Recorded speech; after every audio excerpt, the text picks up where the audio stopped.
पर आइए जरा सीधे दिखाइए। हमारा जो पहला सवाल है ये मुझे लगता है आपके लिए बड़ा इजी सवाल होगा। दिखाइए जरा। पहला सवाल हमारा ये है, बेहतर वक्ता कौन है, प्रियंका गांधी जी या स्वाति मालीवाल जी? प्रियंका गांधी जी। चलिए जोरदार तालियां हो जाएं, आपने इंडिया अलायंस का साथ निभाया यहां पर।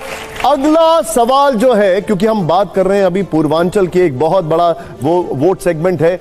पहले जोरदार तालियां हो जाएं, पहले जोरदार तालियां। दिल्ली की मुख्यमंत्री से हमारा अगला सवाल, दिखाइए जरा, प्ले करिए। यह है कि पसंदीदा अभिनेता कौन है, मनोज तिवारी जी या रवि किशन जी? आपने तो मुंह ही फेर लिया एकदम। ये बताना बड़ा मुश्किल है, इस सवाल पे मैं पास लूंगी। अरे मैम, लेकिन है तो इंटरेस्टिंग। आपको एक्टिंग किसकी अच्छी लगती है? एक्टिंग तो दोनों ही करते हैं, पहले फिल्मों में करते थे, अब राजनीति में करते हैं। आपने किसकी ज्यादा फिल्में देखी हैं आपने? सच बताऊं तो मैंने इन दोनों को राजनीति में ही आने के बाद ज्यादा देखा है।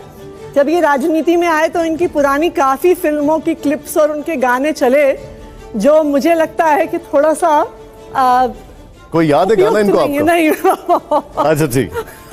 खैर, अब अगला सवाल जो है वो बड़ा इंटरेस्टिंग है। मैं देख रहा हूं तालियों की कमी हो रही है यहां पर।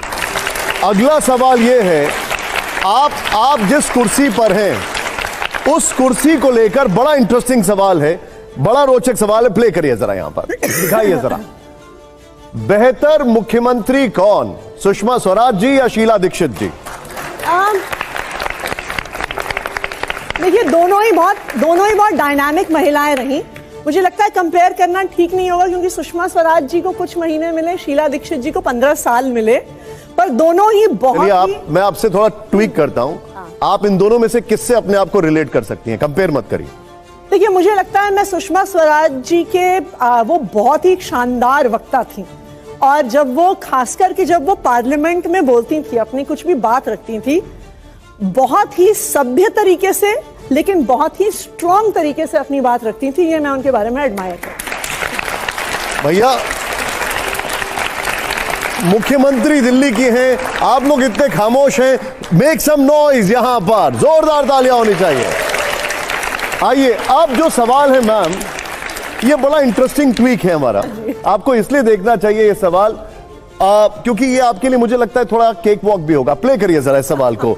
बेहतर, दिखाइए जरा सवाल, बेहतर मुख्यमंत्री कौन? देखिए, आपको तो बताइए क्या कहने वाली हूँ। बेहतर मुख्यमंत्री अरविंद केजरीवाल जी हैं। उन्होंने 10 साल में जो करके दिखाया है दिल्ली में, मुझे लगता है कि 75 सालों में इस देश के इतिहास में शायद ही कोई ऐसा मुख्यमंत्री होगा जो अचीव कर पाए जो अरविंद केजरीवाल जी ने किया।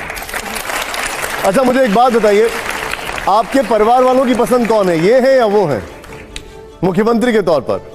देखिए, अब मैं उनकी बेटी हूं तो एक चीज है, पर मेरी मम्मी अरविंद केजरीवाल जी की बहुत बड़ी फैन है। ठीक है, चलिए जोरदार तालियां हो। अगला सवाल प्ले करिए हमारा। अगला सवाल जो है ये थोड़ा डायनामिक है, थोड़ा बड़ा पिक्चर में है। देखिए जरा, बेहतर सरकार कौन, यूपीए मनमोहन सिंह जी, एनडीए नरेंद्र मोदी जी?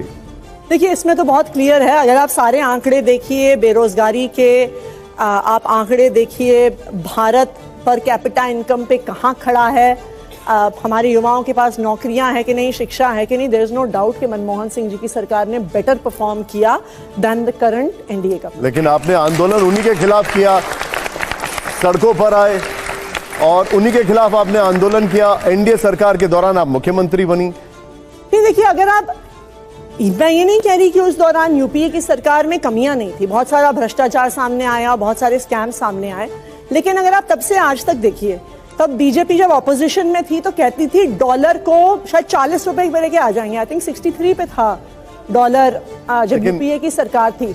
आज मेरे ख्याल से 86 पे पहुंच गया है। Dollar is now at an all time low. ये जो सारे यहाँ पे युवा बैठे हैं, अगर ये विदेश में जाके पढ़ना चाहें, जितना इनको पैसा खर्च करना पड़ेगा, ये 10 साल में ऑलमोस्ट 1.5 गुना बढ़ गया है। उसके अलावा अगर आप बेरोजगारी के आंकड़े देखिए, आज भारत 42%, 42% ग्रेजुएट यूथ अनएम्प्लॉयमेंट पे खड़ा है, जो इस देश के इतिहास। लेकिन ये बड़ा इंटरेस्टिंग टेक है। इंडिया अगेंस्ट करप्शन से लेकर मनमोहन सिंह जी की तारीफ तक, ये बड़ा इंटरेस्टिंग टेक मुझे आपका दिखाई दे रहा है। लेकिन अगले सवाल से पहले जोरदार तालियां इसलिए होनी चाहिए क्योंकि मैंने आम आदमी पार्टी को एक नया ट्रेंड लाते देखा दिल्ली की पॉलिटिक्स में, और उस ट्रेंड में युवाओं के साथ कलर बहुत था। तो अगला सवाल बड़ा कलरफुल है, दिखाइए जरा। ये बड़ा कलरफुल सवाल है, प्ले करिए सवाल को जरा। ये देखिए, बेहतर कवि कौन, कुमार विश्वास या मनोज मुंतशिर? इस पे भी मैं पास लूंगी। नहीं, लेकिन आपको कविताएं किसकी अच्छी लगती है? फ्रैंकली मैंने मनोज मुंतशिर जी की बहुत कविताएं सुनी नहीं है, इसलिए मेरे लिए कहना मुश्किल होगा। ओके, और इनकी सुनी, इनके ऊपर क्या कहेंगे आप? पास कहूंगी मैं। ठीक है, चलिए अब जरा, अब बड़ा इंटरेस्टिंग सवाल है, जोरदार तालियां हो यहां पर। अब यहां पर क्योंकि आप इतना भली भांति हमें पॉलिटिकल जवाब दे रही हैं, अब आप टीचर भी रही हैं, अब जरा मुझे टीचर की तरह जवाब बताइएगा। दिखाइए जरा, आइए सवाल दिखाइए। कॉम्प्लिकेटेड मैथ्स का सवाल तो नहीं? नहीं, बहुत सिंपल है मैम। नेताजी मुलायम सिंह जी, लालू प्रसाद यादव जी, शरद पवार जी, अटल बिहारी वाजपेयी जी, पहले से चौथे तक, इन दी ऑर्डर ऑफ चौथे, योर फेवरेट। देखिए, मैं सबसे पहले नंबर पे तो अटल बिहारी वाजपेयी जी को डालूंगी। ओके। डिग्निटी और ग्रेस और सारी पार्टियों को साथ लेके चलने की जो राजनीति है, उसमें वो शायद पहले उस पे आते हैं। दूसरे स्थान पे मैं शरद पवार जी को डालूंगी। ओके।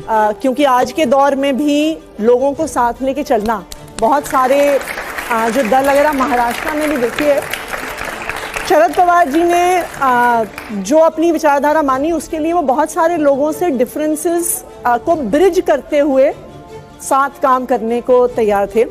हम सब जानना चाह रहे हैं तीसरा और चौथा। तीसरे नंबर पे मैं मुलायम सिंह यादव जी को डालूंगी, क्योंकि मैंने उनके बारे में सुना है, मैं बहुत फेमिलियर तो नहीं हूं, कि समाजवादी पार्टी के नेताओं को, विधायकों को, सांसदों को वो एक ही चीज कहते थे कि जमीन पर रहो, लोगों से जुड़े रहो। वो सबसे इंपॉर्टेंट है, क्योंकि आखिरकार हम जनप्रतिनिधि हैं। हम अगर एसी कमरों में बैठकर अपनी राजनीति करेंगे तो हमें क्या पता होगा कि एक आम इंसान का दुख दर्द क्या है। तो तीसरे नंबर पे उन्हें डालूंगी और चौथे नंबर पे लालू प्रसाद यादव जी को डालूंगी। अब ये देखिए, बड़ा अजीब सी बात है, अरविंद जी यहां तक कहते थे कि नेताजी यानी मुलायम सिंह जी और लालू जी के संसद में होने पर आपत्ति है, शरद पवार जी को वो करप्शन से जोड़ते थे, बट नेवरदलेस। अब भविष्य की बात करते हैं, क्या आप लोग तैयार हैं? अब भविष्य का सवाल, और ये सवाल बड़ा इंटरेस्टिंग है मैम, आप इसको देखिएगा, इसको प्लीज पास मत करिएगा। दिखाइए, ये हमारा अगला सवाल जो है, देखिए, वैसे अभी तक आपने सारे सवालों के जवाब बड़े अच्छे से दिए। देश के भविष्य के लिए जरूरी क्या है, मंदिर या विद्यालय? देखिए, दोनों जरूरी हैं। मुझे लगता है कि ये अगर हम कहते हैं कि इनके बीच में चूज करना है, वो सही नहीं है। ये इसलिए सही नहीं है कि चाहे मंदिर हो, चाहे किसी भी धर्म का आस्था का स्थान हो, मंदिर हो, गुरुद्वारा हो, मस्जिद हो, गिरजाघर हो, आस्था लोगों के जीवन में उन्हें अच्छे इंसान बनाने में एक बहुत महत्वपूर्ण भूमिका निभाती है। हम बहुत सारे सही डिसीजंस भगवान का नाम लेके लेते हैं। तो अगर आप मुझे कहें कि आप धर्म को किसी की जिंदगी से बाहर हटाएं, उसे कम आंकें, ज्यादा आंकें, तो भगवान की, धर्म की, मंदिर की, गुरुद्वारे की, मस्जिद की बिल्कुल हमारे देश में, हमारे जिंदगी में एक बहुत महत्वपूर्ण स्थान है।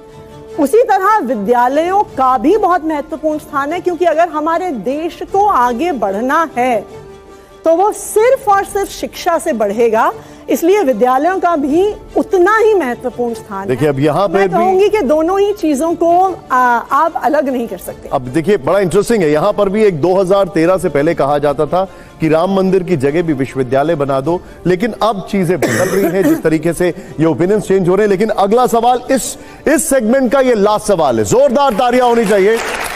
मुझे याद है आपने पहले सवाल का जवाब प्रियंका जी के रूप में दिया है, तो लास्ट सवाल इस सेगमेंट का प्ले करिए जरा। लास्ट सवाल इस सेगमेंट का ये है, दिखाइए जरा। दूरदर्शी नेता कौन, नरेंद्र मोदी जी या राहुल गांधी जी? पास बेहतर रहेगा इस पे। क्या इसकी वजह यह है कि वो पूर्वांचल में जाके बड़ा दिल्ली सरकार को कोस रहे थे? मुझे लगता है कि नेताओं पे व्यक्तिगत टिप्पणी करना ठीक नहीं है। ठीक है, आइए अब मैं हमारे इनके दोनों के क्रिटिसिज्म्स हैं, तो कुछ ना कहना। पहले जोरदार तालियां हो इस राउंड के लिए मैम।